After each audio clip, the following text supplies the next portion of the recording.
कब्बर हरे आवला, कब्बर हरे आवला।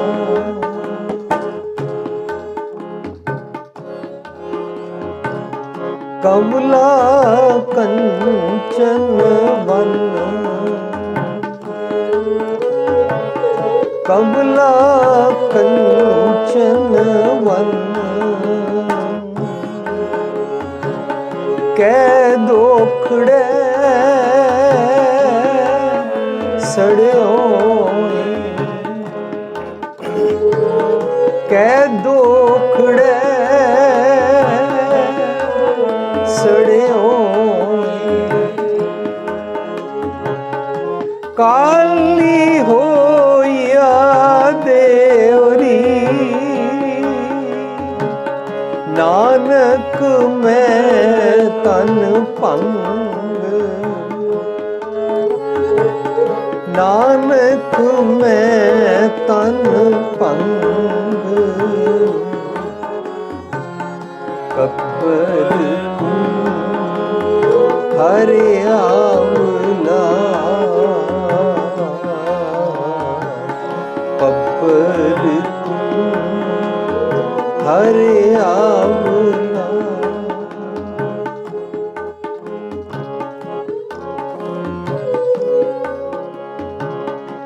जाना पानी ना लहा,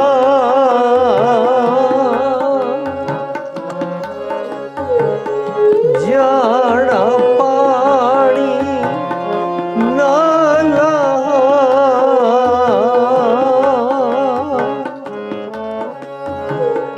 जैसे ती मेरा संग, जैसे ती मेरा संग, जित डिठे तन पर फुड़े,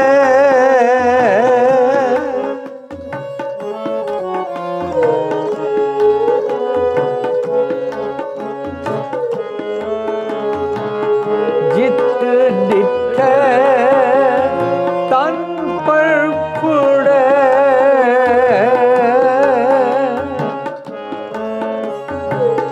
चढ़े चौगण वन, चढ़े चौगण वन, कब्बर हरे आवला, कब्बर हरे आवला। कमला कंचन वन, कमला कंचन वन, कब्बर हरे आवला, कब्बर हरे आवला, हरे आवला, हरे आवला।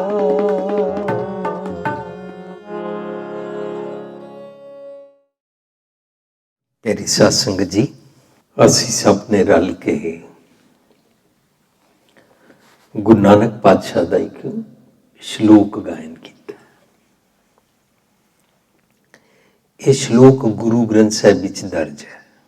ਜਿਵੇਂ ਅਸੀਂ ਕੋਈ ਸ਼ਬਦ ਪੜ੍ਹਦੇ ਹਾਂ ਤੇ ਉਹ ਸ਼ਬਦ ਦੇ ਉੱਪਰ ਸਿਰਲੇਖ ਲਿਖਿਆ ਹੁੰਦਾ ਵੀ ਇਹ ਸ਼ਬਦ ਕਿਸਨੇ ਉਚਾਰਿਆ ਹੈ। ਤੇ ਜਦੋਂ ਅਸੀਂ ਇਹ ਵਿਚਾਰ ਕਰਦੇ ਹਾਂ ਕਿ ਵੀ ਇਹ ਕਿਸਨੇ ਉਚਾਰਿਆ ਹੈ ਤਾਂ ਉਸ ਵਿਚਾਰ ਨੂੰ ਕਹਿੰਦੇ ਨੇ ਬਾਣੀ ਦੀ ਬਣਤਰ। We come to know how this ਬਾਣੀ is compiled. ਸੋ ਇਸ ਦੇ ਉੱਪਰ ਲਿਖਿਆ ਸ਼ਲੋਕ 12 ਤੇ ਵਧੇਕ। ਵਾਰਾਂ ਕੀ ਹੁੰਦਾ ਹੈ, ਵਧੀਕ ਕੀ ਹੁੰਦਾ ਹੈ, ਇਹ ਜਦੋਂ ਸਾਨੂੰ ਪਤਾ ਲੱਗੇਗਾ ਤਾਂ ਸਾਨੂੰ ਇਸ ਸ਼ਲੋਕ ਦੀ ਬਣਤਰ ਬਾਰੇ ਵੀ ਸਮਝ ਆ ਜਾਏਗੀ। ਜਿਹੜੇ ਸ਼ਲੋਕ ਵਾਰਾਂ ਤੇ ਵਧੀਕ ਗੁਰੂ ਨਾਨਕ ਪਾਤਸ਼ਾਹ ਦਾ ਪ੍ਰਕਰਣ ਹੈ,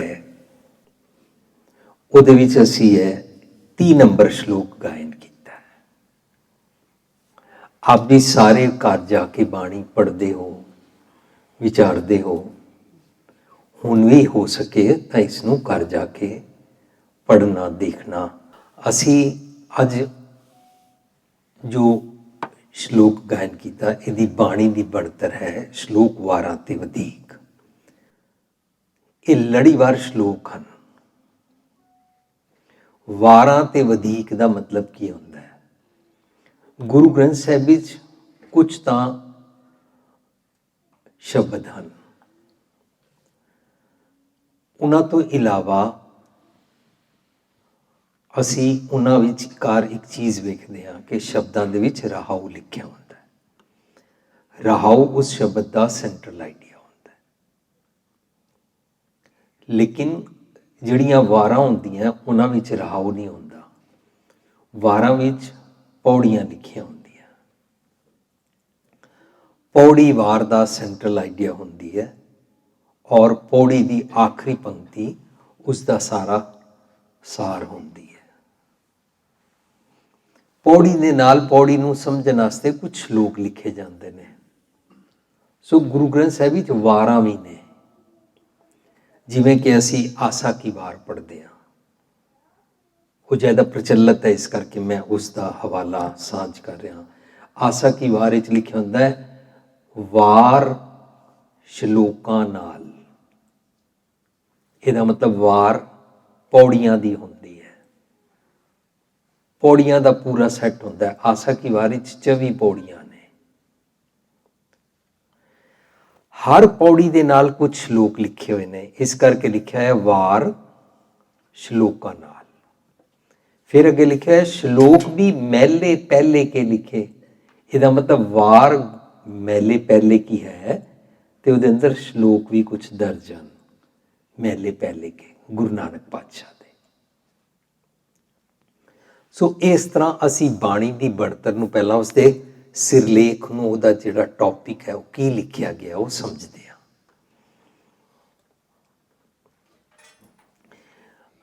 ਵੱਡੇ ਤੇ ਆਲਰੇਡੀ ਜਾਣਦੇ ਹਨ, ਲੇਕਿਨ ਜਿਹੜੇ ਨੌਜਵਾਨ ਸਕੂਲ ਕਾਲਜ ਪੜ੍ਹਦੇ ਨੇ ਉਹ ਹਰ ਗੱਲ ਦੀ ਡਿਟੇਲ ਸਮਝਣਾ ਚਾਹੁੰਦੇ ਨੇ, ਤਾਂ ਉਹਨਾਂ ਨੂੰ ਪੜ੍ਹ ਕੇ ਇਹ ਮਜ਼ਾ ਆਉਂਦਾ ਹੈ, ਵਿਸਮਾਦ ਆਉਂਦਾ ਹੈ, ਖੁਸ਼ੀ ਹੁੰਦੀ ਹੈ ਕਿ ਗੁਰੂ ਪਾਤਸ਼ਾਹ ਨੇ 500 ਸਾਲ ਪਹਿਲਾਂ ਇਤਨੇ ਢੰਗ ਨਾਲ ਬਾਣੀ ਨੂੰ ਲਿਖਿਆ ਕਿ ਪੜ੍ਹਨ ਵਾਲੇ ਨੂੰ ਸਾਰਾ ਸਮਝ ਆਉਂਦਾ ਹੈ ਔਰ ਉਸ ਦੇ ਲਿਖਣ ਦਾ ਇੱਕ ਯੂਨੀਕ ਢੰਗ ਹੈ, ਜਿਸ ਢੰਗ ਦੇ ਕਾਰਨ ਬਾਣੀ ਦੇ ਅੰਦਰ ਕੋਈ ਮਿਲਾਵਟ ਨਹੀਂ ਕਰ ਸਕਦਾ।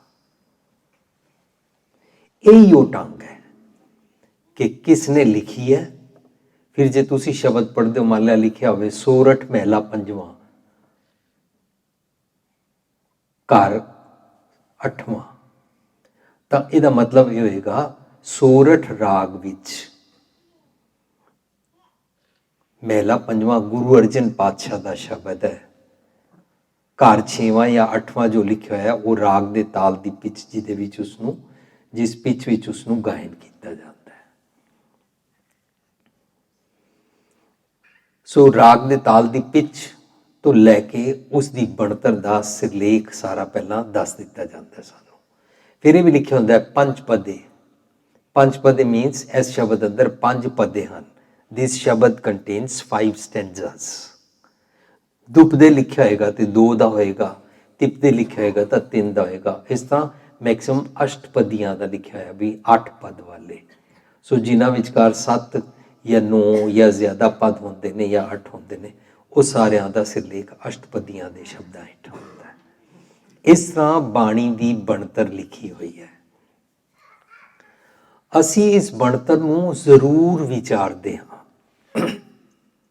ਆਪਣੇ ਹਰ ਪ੍ਰੋਗਰਾਮ ਵਿੱਚ ਵਿਚਾਰਨ ਵੇਲੇ ਸਾਂਝ ਕਰਦੇ ਹਾਂ, ਇਹ ਕਿਹੜੇ ਗੁਰੂ ਪਾਤਸ਼ਾਹ ਦਾ ਲਿਖਿਆ ਹੋਇਆ ਹੈ, ਰਾਗ ਦੇ ਤਾਲ ਦੀ ਪਿੱਚ ਕਿਹੜੀ ਹੈ, ਗੁਰੂ ਗ੍ਰੰਥ ਸਾਹਿਬ ਅੰਦਰ ਦਰਜ ਹੈ ਤਾਂ ਇਹ ਕਿਹੜੀ ਜਗ੍ਹਾ ਦਰਜ ਹੈ? ਸ਼ਲੋਕ 12 ਤੇ ਵਧੇਕ ਸਭ ਤੋਂ ਅਖੀਰ ਵਿੱਚ ਦਰਜ ਹੈ।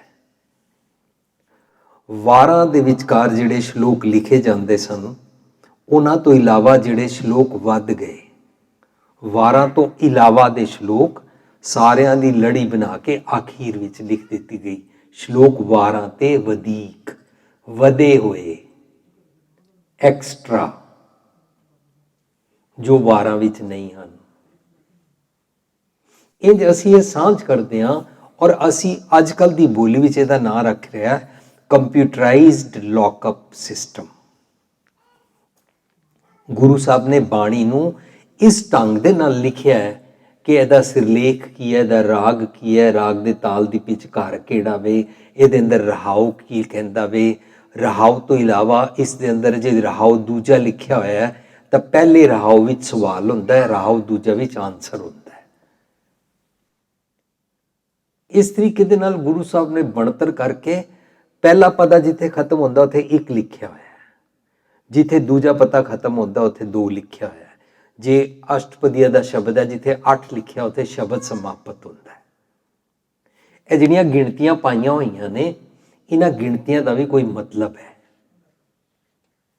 ਇਹ ਉਹੀ ਉਹ ਸਾਰਾ ਕੀਮਤੀ ਸੁਜਾਨ ਢੰਗ ਹੈ ਗੁਰੂ ਪਾਤਸ਼ਾਹ ਦਾ, ਜਿਹਦੇ ਕਾਰਨ ਸਾਨੂੰ ਪਿਓਰੈਸਟ ਫਾਰਮ ਵਿੱਚ ਬਾਣੀ ਪ੍ਰਾਪਤ ਹੋਈ ਹੈ। ਅੱਜ ਬਹੁਤ ਦੁਨੀਆ ਹੈ ਜਿਹੜੀ ਕਹਿਣ ਵਾਸਤੇ ਤਿਆਰ ਹੈ ਕਿ ਜੀ ਪਤਾ ਨਹੀਂ ਤੁਹਾਡੇ ਕੋਲ ਪਿਓਰੈਸਟ ਫਾਰਮ ਵਿੱਚ ਹੈ ਕਿ ਨਹੀਂ ਹੈ। ਅਸੀਂ ਮਾਣ ਨਾਲ ਸਿਰ ਉੱਚਾ ਕਰਕੇ ਕਹਿ ਸਕਦੇ ਹਾਂ ਕਿ ਸਾਡੇ ਕੋਲ ਗੁਰੂ ਗ੍ਰੰਥ ਸਾਹਿਬ ਜੀ ਪਿਓਰੈਸਟ ਫਾਰਮ ਵਿੱਚ ਹੈ। ਸਾਡੇ ਕੋਲ ਹੀ ਨਹੀਂ, ਪੂਰੀ ਦੁਨੀਆ ਦੇ ਭਲੇ ਵਾਸਤੇ ਗੁਰੂ ਸਾਹਿਬ ਨੇ ਇਸ ਢੰਗ ਨਾਲ ਬਾਣੀ ਨੂੰ ਰਚਿਆ ਕਿ ਇਹਦੇ ਵਿਚਕਾਰ ਮਿਕਸ ਕੋਈ ਕਰ ਨਹੀਂ ਸਕਦਾ। ਜਦੋਂ ਸਾਨੂੰ ਇਹ ਵਾਲੀਆਂ ਗੱਲਾਂ ਪਤਾ ਲੱਗਦੀਆਂ ਨੇ ਤਾਂ ਅਸੀਂ ਸਕੂਲ, ਕਾਲਜ, ਯੂਨੀਵਰਸਿਟੀਜ਼ ਦੇ ਅੰਦਰ ਜਾਂਦੇ ਹਾਂ।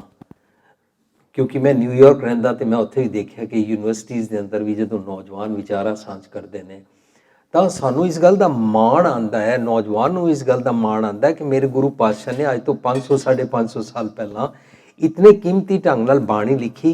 ਤਾਂ ਸਾਡਾ ਸਭ ਦਾ, ਹਰ ਕਿਸੇ ਦਾ ਫਰਜ਼ ਬਣਦਾ ਹੈ ਕਿ ਅਸੀਂ ਬਾਣੀ ਨੂੰ ਖੋਜਿਆ ਕਰੀਏ। ਮੈਂ ਇਹ ਨਹੀਂ ਕਹਿੰਦਾ ਕਿ ਅਸੀਂ ਇਤਿਹਾਸ ਖੋਜੀਏ ਕਿ ਨਾ ਖੋਜੀਏ, ਮੈਂ ਇਹ ਨਹੀਂ ਕਹਿ ਸਕਦਾ, ਪਰ ਇਹ ਮਾਣ ਨਾਲ ਕਹਿ ਸਕਦਾ ਕਿ ਇਤਿਹਾਸ ਕੋਈ ਕਿਸੇ ਨੇ ਲਿਖਿਆ, ਕੋਈ ਕਿਸੇ ਨੇ ਲਿਖਿਆ। ਇਤਿਹਾਸ ਕਈ ਜਗ੍ਹਾ ਮਿਕਸ ਵੀ ਹੈ। ਇਤਿਹਾਸ ਵਿੱਚ ਸਾਨੂੰ ਇੱਕ ਦੂਜੇ ਰਾਈਟਰ ਦੇ ਨਾਲ ਕੰਟਰਾਡਿਕਸ਼ਨ ਵੀ ਮਿਲਦੀ ਹੈ, ਲੇਕਿਨ ਬਾਣੀ ਜਿਹੜੀ ਆਪਣੇ ਆਪ ਵਿੱਚ ਗੁਰੂ ਗ੍ਰੰਥ ਸਾਹਿਬ ਵਿੱਚ ਗੁਰੂ ਪਾਤਸ਼ਾਹ ਨੇ ਦਰਜ ਕੀਤੀ ਹੈ, ਇਹਦੇ ਵਿਚਕਾਰ ਮਿਲਾਵਟ ਕੋਈ ਨਹੀਂ, ਕਿਉਂਕਿ ਮੇਰੇ ਗੁਰੂ ਪਾਤਸ਼ਾਹ ਨੇ ਆਪ ਆਪਣੇ ਹੱਥੀਂ ਲਿਖੀ ਔਰ ਇਸ ਢੰਗ ਨਾਲ ਲਿਖੀ ਕਿ ਸਾਡੇ ਤੱਕ ਪਿਓਰੈਸਟ ਫਾਰਮ ਵਿੱਚ ਆਈ ਔਰ ਆਉਣ ਵਾਲੀ ਸਦੀਆਂ ਤੱਕ ਇਹਦੇ ਵਿਚਕਾਰ ਕੋਈ ਮਿਲਾਵਟ ਨਹੀਂ ਕਰ ਸਕਦਾ। ਮੇਰੇ ਕੋਲ ਇਹ ਹੱਕ ਨਹੀਂ ਹੈ ਕਿ ਮੈਂ ਤੁਹਾਨੂੰ ਮਨਾ ਕਰਾਂ ਕਿ ਤੁਸੀਂ ਅਖੰਡ ਪਾਠ ਨਾ ਕਰਿਆ ਕਰੋ। ਲੇਕਿਨ ਜਦੋਂ ਮਨ ਅੰਦਰ ਇਹ ਖਿਆਲ ਆ ਜਾਏ ਕਿ ਮੈਨੂੰ ਘੰਟੇ 'ਚ 30 ਸਫ਼ੇ ਕਰਨੇ ਨੇ, ਅੱਜ ਪਾਠ ਰੱਖਿਆ 48 ਘੰਟੇ ਬਾਅਦ ਭੋਗ ਪਾਉਣਾ ਹੈ, ਸੰਗਤਾਂ ਆ ਜਾਂਦੀਆਂ ਨੇ, ਸੰਗਤਾਂ ਚਲੀਆਂ ਜਾਂਦੀਆਂ ਨੇ, 48 ਘੰਟੇ ਬਾਅਦ ਭੋਗ ਪਾ ਦਿੱਤਾ ਜਾਂਦਾ ਹੈ। ਪਰ ਜਿੱਥੇ ਰਹਾਉ ਲਿਖਿਆ ਹੋਇਆ, ਰਹਾਉ ਦਾ ਮਤਲਬ ਹੁੰਦਾ ਪੌਜ਼, ਵਿਸ਼ਰਾਮ। ਇੱਥੇ ਰੁਕ ਕੇ ਜਿਹੜੀ ਪੰਕਤੀ ਪੜ੍ਹ ਕੇ ਆਏ ਹੋ, ਇਹਨੂੰ ਪੰਕਤੀ ਨੂੰ ਵਿਚਾਰੋ। ਇਹ ਪੰਕਤੀ ਅੰਦਰ ਸ਼ਬਦ ਦਾ ਸੈਂਟਰਲ ਆਈਡੀਆ, ਉਹ ਤੇ ਟਾਈਮ ਸਾਨੂੰ ਕਦੇ ਮਿਲੇਗਾ ਹੀ ਨਹੀਂ, ਕਿਉਂਕਿ ਸਾਨੂੰ ਅੰਦਰ ਇਹ ਭੁਲੇਖਾ ਬੈਠ ਗਿਆ, ਮੈਨੂੰ 48 ਘੰਟੇ 'ਚ ਪੂਰਾ ਕਰਨਾ ਹੈ। ਅਸੀਂ ਕਦੋਂ ਬਾਣੀ ਵਿਚਾਰਾਂਗੇ? ਇੱਕ ਪਾਸੇ ਅਸੀਂ ਕਹਿੰਦੇ ਹਾਂ ਸਾਡੇ ਜੀਵਨ ਦਾ ਸਫ਼ਰ, ਸਾਡੇ ਅੱਜ ਕੱਲ੍ਹ ਦੀ ਜ਼ਿੰਦਗੀ, this is modern age and the life is too fast, we don't have time to find the bani. ਫਿਰ ਅਸੀਂ ਇੱਕ ਸ਼ਾਰਟਕਟ ਲੱਭ ਲਿਆ। ਸ਼ਾਰਟਕਟ ਕੀ ਲੱਭ ਲਿਆ? ਕਿਸੇ ਨੂੰ ਪੈਸੇ ਦੇਵਾਂਗੇ, ਉਹ ਅਖੰਡ ਪਾਠ ਕਰ ਦੇਗਾ, ਸਾਨੂੰ ਉਹਦਾ ਮਹੱਤਵ ਮਿਲ ਜਾਏਗਾ। ਮੈਨੂੰ ਨਹੀਂ ਪਤਾ ਤੁਹਾਡੇ ਇੱਥੇ ਕੀ ਸਿਸਟਮ ਹੈ, ਮੈਂ ਤੇ ਜਨਰਲਾਈਜ਼ ਕਰ ਰਿਹਾ ਵਾਂ ਕਿ world wide how we practise, how we go to gurdwara. ਅਸੀਂ ਗੁਰਦੁਆਰੇ ਕਿਸ ਤਰ੍ਹਾਂ ਜਾਂਦੇ ਹਾਂ? ਅਸੀਂ ਗੁਰਦੁਆਰੇ ਇਸ ਤਰ੍ਹਾਂ ਜਾਂਦੇ ਹਾਂ ਕਿ ਜੇ ਮੈਨੂੰ ਫਲਾਣੇ ਵੱਲੋਂ ਫੋਨ ਆਇਆ ਹੈ ਜੇ ਅੱਜ ਦੇ ਪ੍ਰਬੰਧਕ ਮੇਰੇ ਵਾਕਫ ਹਨ, ਜੇ ਪਿਛਲੀ ਕਮੇਟੀ ਵਾਲੇ ਪ੍ਰਬੰਧਕ ਮੇਰੇ ਵਾਕਫ ਸਨ ਤਾਂ, ਜਾਂ ਫਲਾਣੇ ਗੁਰਦੁਆਰੇ ਦੇ ਪ੍ਰਬੰਧਕ ਮੈਨੂੰ ਪਸੰਦ ਨਹੀਂ ਨੇ, ਮੈਨੂੰ ਫਲਾਣੇ ਗੁਰਦੁਆਰੇ ਨਹੀਂ ਦੂਜੇ ਕਿਸੇ ਹੋਰ ਗੁਰਦੁਆਰੇ ਜਾਣਾ ਹੈ। ਸਾਧ ਸੰਗਤ ਜੀ, ਅਸੀਂ ਪੂਰੇ ਵਰਲਡ 'ਚ ਇਹ ਵਾਲੀ ਪ੍ਰੈਕਟਿਸ ਰੱਖੀ ਹੋਈ ਹੈ। ਗੁਰਦੁਆਰੇ ਜਾਣ ਦਾ ਕ੍ਰਾਈਟੇਰੀਆ ਸਾਡੀ ਇਹ ਪ੍ਰੈਕਟਿਸ ਹੀ ਨਹੀਂ ਹੈ ਕਿ ਮੈਂ ਗੁਰਦੁਆਰੇ ਇਸ ਕਰਕੇ ਜਾਣਾ ਕਿ ਗੁਰਦੁਆਰੇ ਗੁਰੂ ਗ੍ਰੰਥ ਸਾਹਿਬ ਦਾ ਪ੍ਰਕਾਸ਼ ਹੈ ਔਰ ਉਸ ਗੁਰੂ ਗ੍ਰੰਥ ਸਾਹਿਬ ਦੇ ਵਿੱਚੋਂ ਮੇਰਾ ਜੀਵਨ ਚੇਂਜ ਕਰਨ ਵਾਸਤੇ ਮੈਨੂੰ ਕੋਈ ਸੁਨੇਹਾ ਦਿੱਤਾ ਜਾਵੇਗਾ। ਪਰ ਅਸੀਂ ਇੰਜ ਕਿਉਂ ਕਰਦੇ ਹਾਂ? ਅਸੀਂ ਇੰਜ ਇਸ ਕਰਕੇ ਕਰਦੇ ਹਾਂ ਕਿਉਂਕਿ ਸਾਨੂੰ ਇਹ ਭੁਲੇਖਾ ਹੈ ਕਿ ਮੈਂ ਤੇ ਠੀਕ ਹੀ ਹਾਂ, ਮੈਨੂੰ ਗੁਰੂ ਸਾਹਿਬ ਕੋਲੋਂ ਸੁਨੇਹਾ ਲੈਣਾ ਹੀ ਕੀ ਹੈ, ਆਈ ਐਮ ਆਲਰੇਡੀ ਪਰਫੈਕਟ। ਇਸ ਕਰਕੇ ਅਸੀਂ ਆਪਣੇ ਆਪ ਨੂੰ ਫੁੱਲ ਆਫ ਨੌਲੇਜ ਸਮਝਦੇ ਹਾਂ, ਇੱਥੇ ਤੱਕ ਭਰਿਆ ਹੋਇਆ ਸਮਝਦੇ ਹਾਂ, as if I know everything. Sikh ਅਖਵਾਉਂਦੇ ਹਾਂ, ਸਿੱਖ ਦਾ ਮਤਲਬ ਹੁੰਦਾ ਹੈ learner for whole life, but we are closed, we are stagnant, ਅਸੀਂ ਰੁਕ ਗਏ। ਸਾਧ ਜੀ, ਜਿਤਨੀ ਗੱਲ ਮੈਂ ਕੀਤੀ ਆਪਣੇ ਮਨ ਮਰਜ਼ੀ ਦੀ ਨਹੀਂ ਕੀਤੀ, ਅੱਜ ਦੇ ਸ਼ਬਦ ਦਾ ਇਹ ਬੇਸ ਹੈ, ਅੱਜ ਦੇ ਸ਼ਲੋਕ ਦਾ ਇਹ ਸੈਂਟਰਲ ਆਈਡੀਆ ਹੈ, ਇਹਦੀ ਪ੍ਰੀਫੇਸ ਹੈ। ਗੁਰੂ ਪਾਤਸ਼ਾਹ ਅੱਜ ਦੇ ਸ਼ਲੋਕ ਵਿੱਚ ਕਹਿ ਰਹੇ ਨੇ, ਪੱਬਰ ਤੂੰ ਹਰਿਆਵਲਾ ਕੰਵਲਾ ਕੰਚਨ ਵਨ। ਬਹੁਤ ਸਾਰੇ ਲੋਕ ਸਾਨੂੰ ਇਹ ਕਹਿੰਦੇ ਸੁਣੀਦਾ ਹੈ, ਕਹਿੰਦੇ ਨੇ ਕਿ ਬਾਣੀ ਨਾ ਔਖੀ ਬੜੀ ਹੈ, ਸਮਝ ਨਹੀਂ ਆਉਂਦੀ।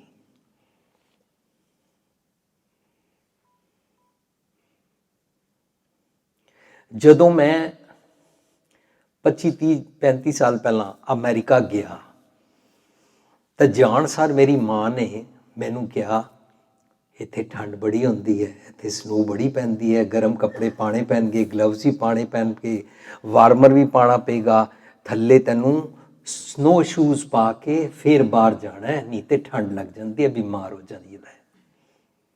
ਮੈਂ ਆਪਣੀ ਮਦਰ ਦੀ ਗੱਲ ਇੰਝ ਸੁਣੀ, ਉਹਨਾਂ ਨੇ ਕਿਹਾ ਸਮਝ ਆ ਗਿਆ? ਮੈਂ ਕਿਹਾ ਹਾਂ ਅੱਛੀ ਤਰ੍ਹਾਂ। ਮੈਂ ਅੱਖਾਂ ਵੀ ਨੋਟ ਦਿੱਤੀਆਂ, ਮੁੰਡੀ ਵੀ ਲਾ ਦਿੱਤੀ, ਯੈਸ ਓਕੇ ਅੱਛਾ ਨਾ ਓਕੇ ਕਰਕੇ ਮੈਂ ਸਮਝ ਵੀ ਗਿਆ। ਪਰ ਜਦੋਂ ਮੈਂ ਬਾਹਰ ਜਾ ਕੇ ਵਾਪਸ ਆਇਆ ਮੈਂ ਬਿਮਾਰ ਹੋ ਗਿਆ। ਮੇਰੀ ਮਾਂ ਨੇ ਪੁੱਛਿਆ ਤੂੰ ਗਰਮ ਕੱਪੜੇ ਨਹੀਂ ਪਾਏ? ਮੈਂ ਕਿਹਾ ਨਹੀਂ। ਕਹਿੰਦੇ ਮੈਂ ਤੈਨੂੰ ਕਿਹਾ ਸੀ। ਤੇ ਮੈਂ ਜਵਾਬ ਦਿੱਤਾ, ਮੈਨੂੰ ਤੇ ਤੁਹਾਡੀ ਗੱਲ ਸਮਝ ਹੀ ਨਹੀਂ ਆਈ ਸੀ, ਮੇਰੇ ਤਾਂ ਉੱਤੋਂ ਲੰਘ ਗਈ ਸੀ। ਸਾਧ ਸੰਗਤ ਜੀ, ਬਿਲਕੁਲ ਅਸੀਂ ਇੰਝ ਹੀ ਕਰ ਰਹੇ ਹਾਂ। ਅਸੀਂ ਗੁਰੂ ਸਾਹਿਬ ਨੂੰ ਕਹਿ ਰਹੇ ਹਾਂ, ਗੁਰੂ ਸਾਹਿਬ ਜੀ ਤੁਹਾਡੀ ਬਾਣੀ ਅਗਾਧ ਬੋਧ ਹੈ, ਇਹ ਤੇ ਤੁਸੀਂ ਹੀ ਜਾਣੋ, ਸਾਨੂੰ ਤੇ ਸਮਝ ਹੀ ਨਹੀਂ ਆਉਂਦੀ। ਕਿਤਨਾ ਅਸੀਂ ਐਸਕੇਪ ਕਰਦੇ ਹਾਂ, ਕਿਤਨਾ ਅਸੀਂ ਮਜ਼ਾਕ ਕਰਦੇ ਹਾਂ, ਕਿਤਨਾ ਅਸੀਂ ਆਪਣੇ ਆਪ ਨੂੰ ਧੋਖਾ ਦਿੰਦੇ ਹਾਂ ਇਹ ਵਾਲੇ ਸੈਂਟੈਂਸਿਸ ਵਰਤ ਕੇ ਕਿ ਗੁਰੂ ਸਾਹਿਬ ਤੁਹਾਡੀ ਬਾਣੀ ਅਗਾਧ ਬੋਧ, ਗੁਰੂ ਸਾਹਿਬ ਜਾਣਨ। ਜਿਵੇਂ ਮੈਨੂੰ ਮੇਰੀ ਮਾਂ ਦੀ ਗੱਲ ਨਹੀਂ ਸਮਝ ਆਈ, ਸੁਣਨ ਤੋਂ ਬਾਅਦ ਅੱਖਾਂ ਨੂਟ ਕੇ ਇਸ ਤਰ੍ਹਾਂ ਸਿਰ ਹਿਲਾਉਣ ਦੇ ਨਾਲ ਝੂਮ ਕੇ ਜੋ ਬਿਨ ਪ੍ਰਤੀਤੀ ਕੂੜੀ ਅੱਖੀਂ ਮੀਟਦੇ ਤਿਨਕਾ ਉਤਰ ਜਾਏਗਾ ਝੂਠ ਗੁਮਾਨ, ਇਸ ਤਰੀਕੇ ਦੇ ਨਾਲ ਅਸੀਂ ਕਰਦੇ ਹਾਂ। ਸਾਨੂੰ ਜ਼ਰਾ ਜਿਹਾ ਵੀ ਸ਼ਰਮ ਵੀ ਨਹੀਂ ਆਉਂਦੀ ਕਿ ਅਸੀਂ ਕਰ ਕੀ ਰਹੇ ਹਾਂ। ਗੁਰੂ ਪਾਤਸ਼ਾਹ ਨੇ ਬਹੁਤ ਸਿੰਪਲ ਲੈਂਗੁਏਜ ਵਿੱਚ ਬਾਣੀ ਨੂੰ ਰਚਿਆ ਹੈ। This ਬਾਣੀ is compiled in such a way ਕਿ ਕੋਈ ਵੀ ਮਨੁੱਖ ਜ਼ਰਾ ਜਿਹਾ ਵੀ ਸਿੰਸੀਅਰ ਹੋ ਕੇ ਪੜ੍ਹੇ ਔਰ ਸਮਝਣ ਦਾ ਯਤਨ ਕਰੇ ਤਾਂ ਉਹਨੂੰ ਸਿੱਧੀ ਸਮਝ ਆਉਂਦੀ ਜਾਂਦੀ ਹੈ। ਸੈਲਫ ਐਕਸਪਲੇਨੇਟਰੀ ਹੈ ਬਾਣੀ, ਔਰ ਜੋ ਸਿਖਾਉਂਦੀ ਪਈ ਹੈ ਉਹਦੇ ਚੋਂ ਇਹ ਸਮਝਣਾ ਹੈ ਮੈਂ ਕਿਧਰੇ ਗਲਤ ਹਾਂ, ਮੈਨੂੰ ਫਿਕਸ ਅਪ ਕਰਨ ਵਾਸਤੇ ਕੁਝ ਸਮਝਾ ਰਹੇ ਨੇ। ਪੂਰੇ ਵਰਲਡ ਵਿੱਚ ਇਹੋ ਗੱਲ ਚੱਲ ਰਹੀ ਹੈ। ਕੋਈ ਪ੍ਰਚਾਰਕ ਆਵੇ, ਨੌਜਵਾਨ ਪਨੀਰ ਇਹਨੂੰ ਸਮਝਾ ਜਾਵੇ क्योंकि वड्डे तां समझे ही होए ने।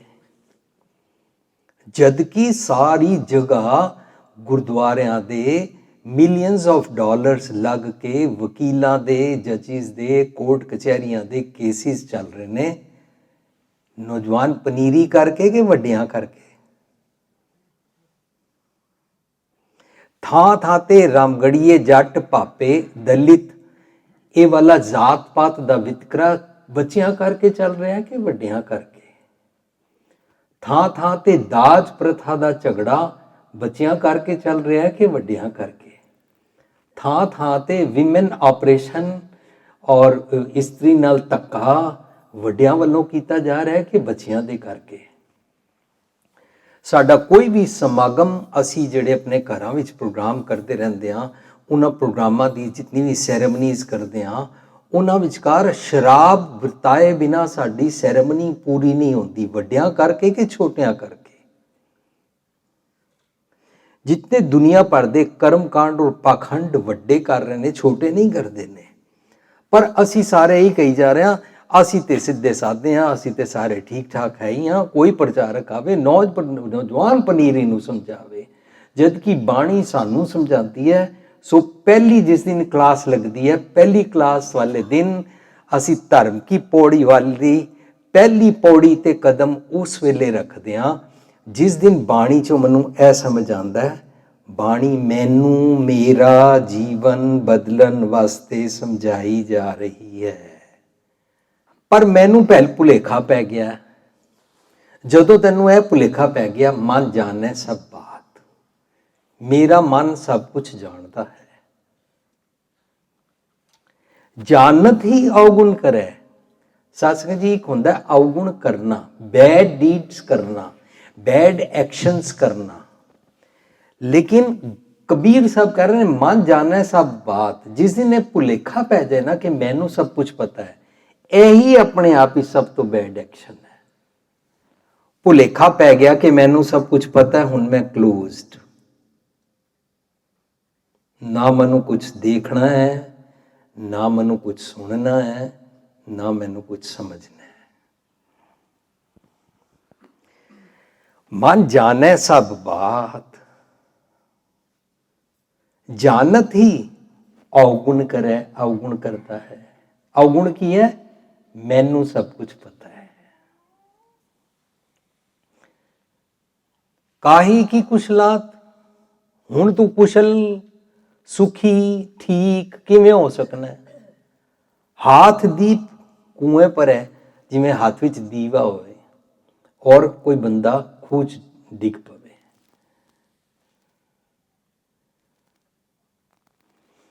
इंज तू सुखी नहीं हो सकता जे तैनू यह भुलेखा होए।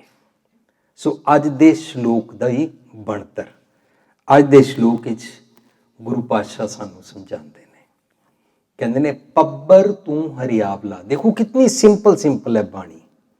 पब्बर कहते ने पौंड नूं, छप्पड़ नूं, क्रीक नूं, छोटी जी जिस तरह लेक होवे, सरोवर होवे, पब्बर उन्हों करके गल कर रहे ने, एक सीन बना रहे ने।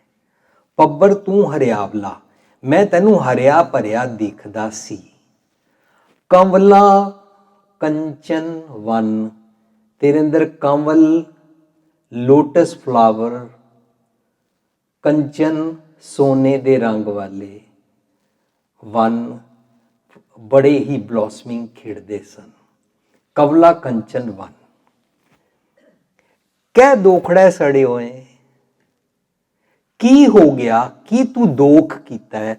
दोख मीन्स दोष, दोष means mistake, where you are mistaken. कै दोखड़े सड़े हुए, सड़ गया है। काली हुई है देवरी, सारा तेरा पौंड सड़ गया है, तेरे चों स्मैल आ रही है। नानक मैं तन भंग, सारा तेरा ना उजाड़ जहा हो गया है, तेरे चो खुशबू नहीं आती, तेरे अंदर जाला जम गया है, तेरे अंदर मच्छर पै गए ने, तेरे चो बदबू आती है। ਪੱਬਰ ਨੂੰ ਇੱਕ ਕੁਐਸਚਨ ਗੁਰੂ ਪਾਤਸ਼ਾਹ ਕਰ ਰਹੇ ਨੇ। ਪੱਬਰ ਤੂੰ ਹਵਰਿਆਵਲਾ ਕਮਲਾ ਕੰਚਨ ਵਨ, ਕਹਿ ਦੋਖੜੈ ਸੜਿਓਏ, ਕਾਲੀ ਹੋਈਆ ਦਿਉਰੀ, ਨਾਨਕ ਮੈਂ ਤਨ ਭੰਗ। ਹੁਣ ਪੱਬਰ ਬਣ ਕੇ ਜਵਾਬ ਦਿੰਦੇ ਨੇ। ਜਿਹੜਾ ਇਸ ਤਰ੍ਹਾਂ ਬਾਹਰ ਦੇ ਕਿਸੇ ਸੀਨ ਨੂੰ ਵੇਖ ਕੇ ਕੋਈ ਕਨਵਰਸੇਸ਼ਨ ਕੀਤੀ ਜਾਵੇ, ਕੋਈ ਗੱਲਬਾਤ ਕੀਤੀ ਜਾਵੇ ਔਰ ਪੋਇਟਿਕ ਲੈਂਗੁਏਜ ਵਿੱਚ ਕੀਤੀ ਜਾਵੇ ਔਰ ਉਹਦੇ ਵਿੱਚੋਂ ਕੋਈ ਮੈਸੇਜ ਲੈ ਰਹੇ ਹੋਈਏ, ਇਸ ਢੰਗ ਨੂੰ ਕਹਿੰਦੇ ਨੇ mystic. Mystic way to understand, mystic way to see the outer scenes, ਔਰ ਉਹਨਾਂ ਚੋਂ ਦੇਖ ਕੇ ਕੁਝ ਸਮਝਣਾ।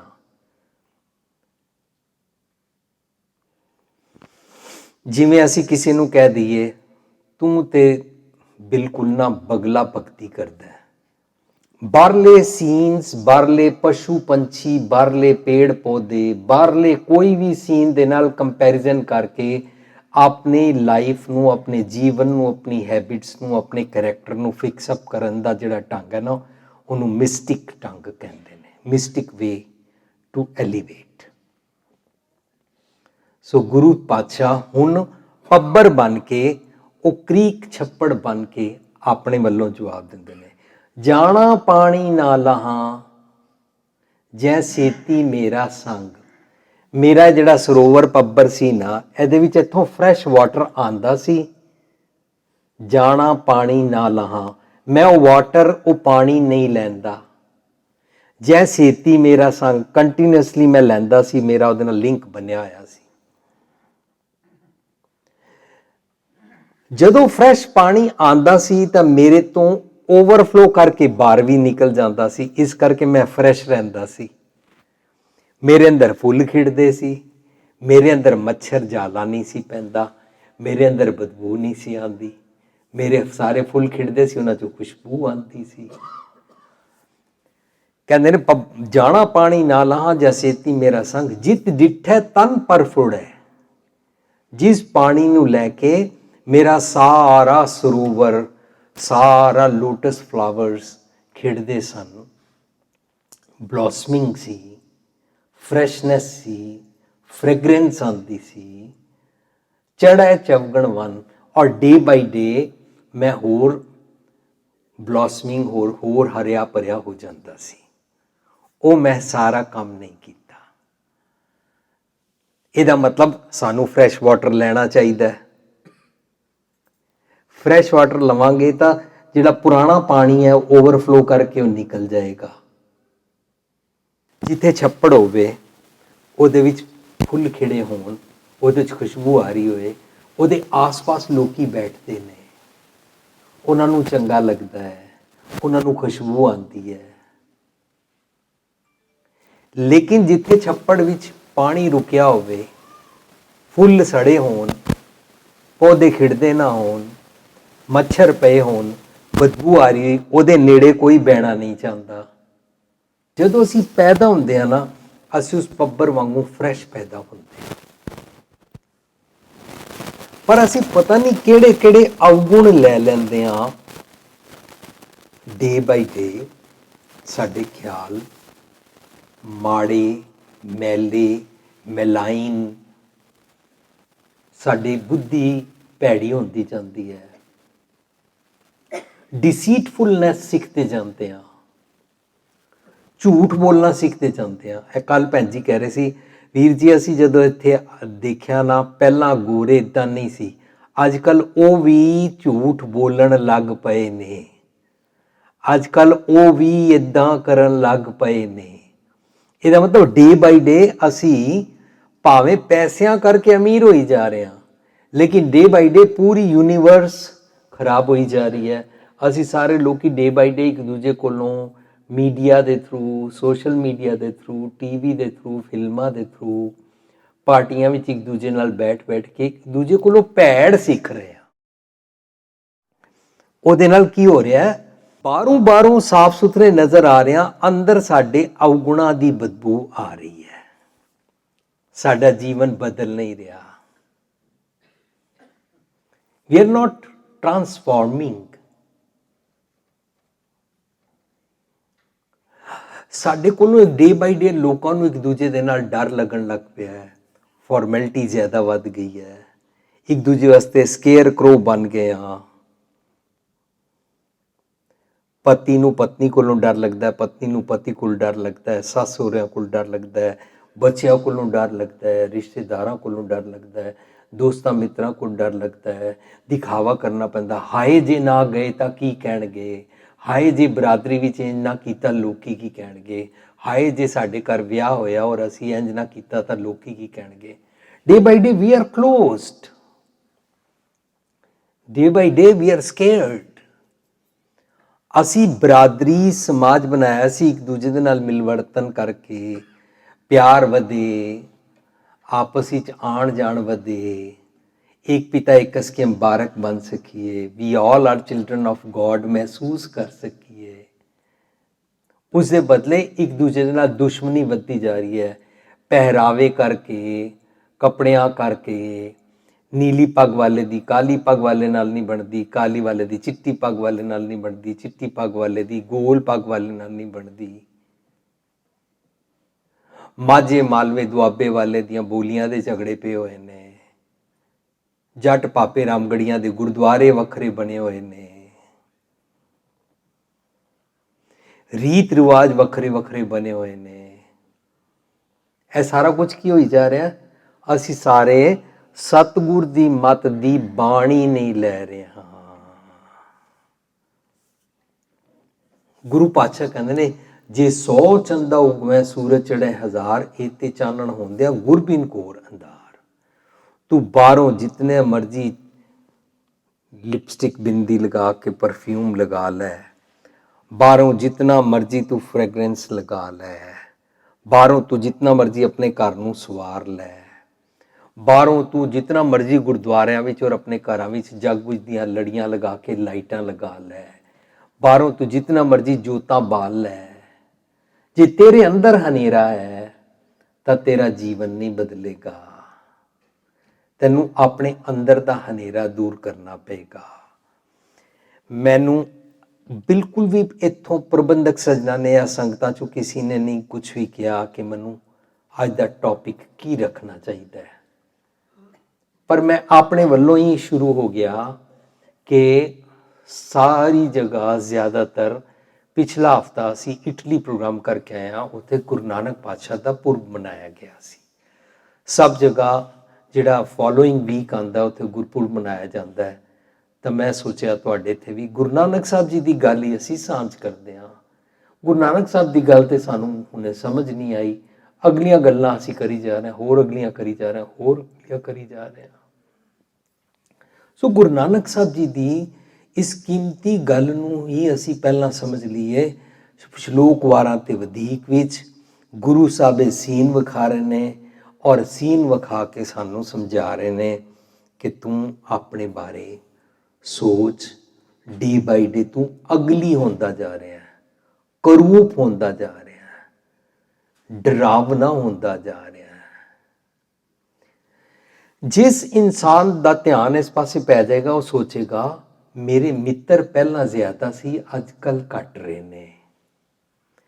मैं जदों देखता हाँ वर्ल्ड वाइड, जिस जिस शहर अंदर कंट्री अंदर पहला गुरुद्वारा नहीं सी, लोगों का आपसी प्यार बड़ा सी, लोकी घरां विच संगतां बुला बुला के अज तेरे घर कल मेरे घर इस तरीके नाल या वीकली प्रोग्राम करते सन और बड़ा प्यार होंदा है। फिर आस्ता आस्ता वो गुरुद्वारा खोल लेंदे ने, फिर उन्हां दी गुरुद्वारा खुलण तो बाद प्यार वधण दी बजाय आपस ही लड़ाई होनी शुरू हो जाती है।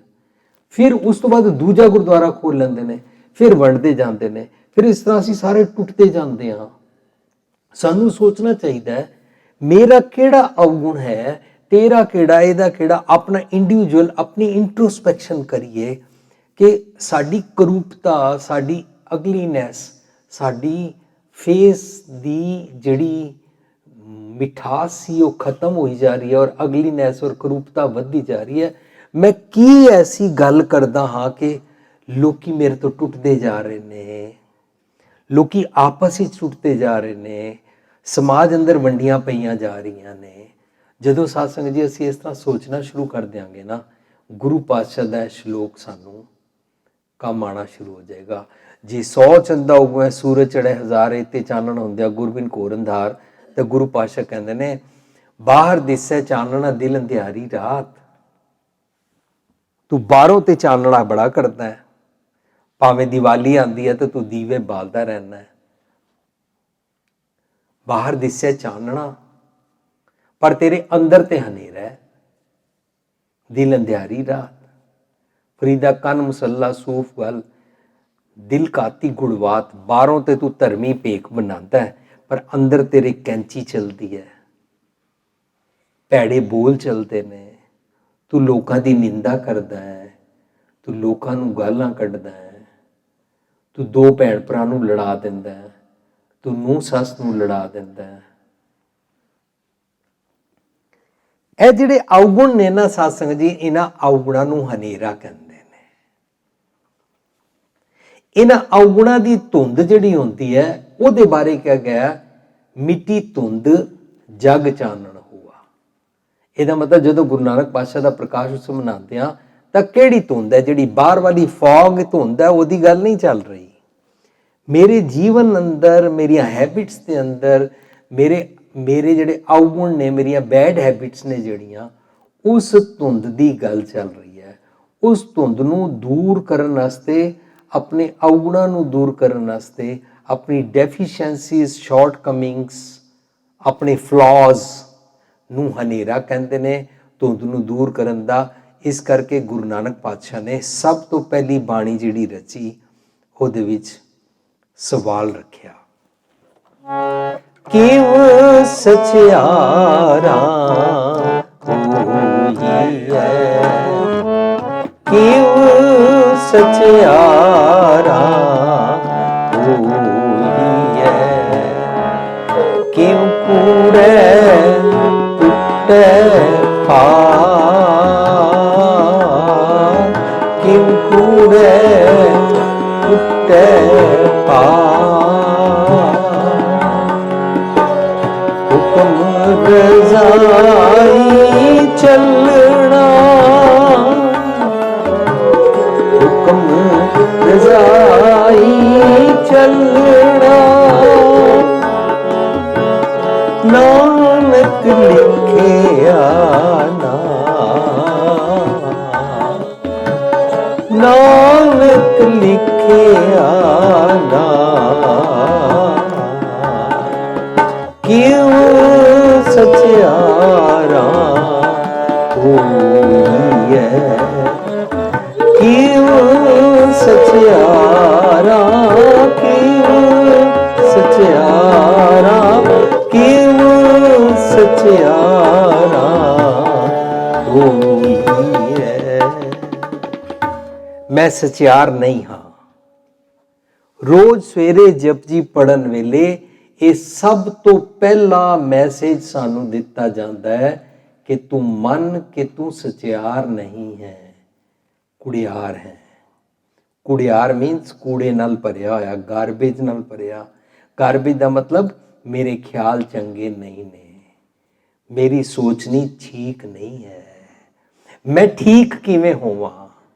ਸਾਧ ਸੰਗਤ ਜੀ, ਜਿਸ ਦਿਨ ਇਹ ਫੀਲਿੰਗ ਆਉਂਦੀ ਹੈ ਨਾ, ਉਸ ਦਿਨ ਅਸੀਂ ਗੁਰੂ ਨਾਨਕ ਪਾਤਸ਼ਾਹ ਦੇ ਸਕੂਲ ਅੰਦਰ ਦਾਖਲ ਹੁੰਦੇ ਹਾਂ।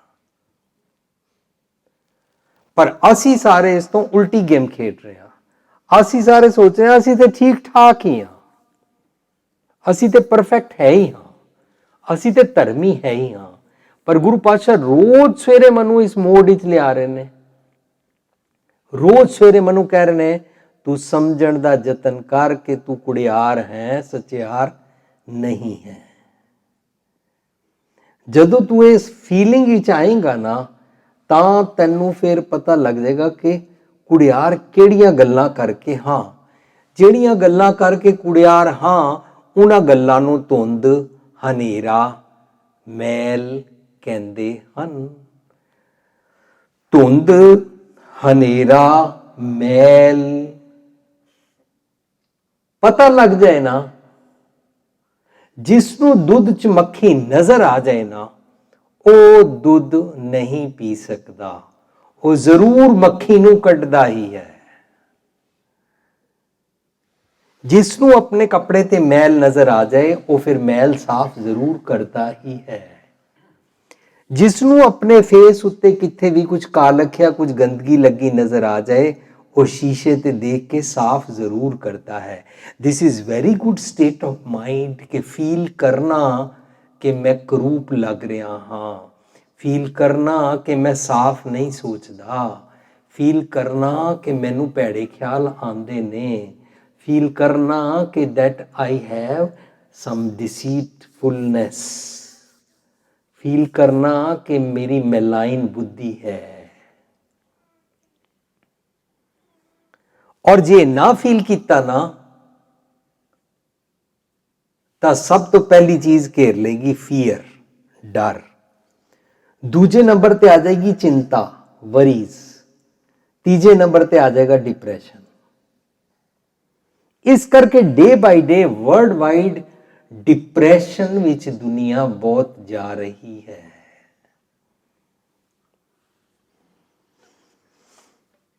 मनु बड़े साल पहला किसी ने कहा सी कि वैसटर्न वर्ल्ड के अंदर सूरज घट चढ़ता है, धुंध छाई रहती है, बरसाती मौसम होता है, बदल छाए रहते हैं, इस करके उन्होंने देशों में लोग डिप्रैस्ड ज़्यादा होंगे ने।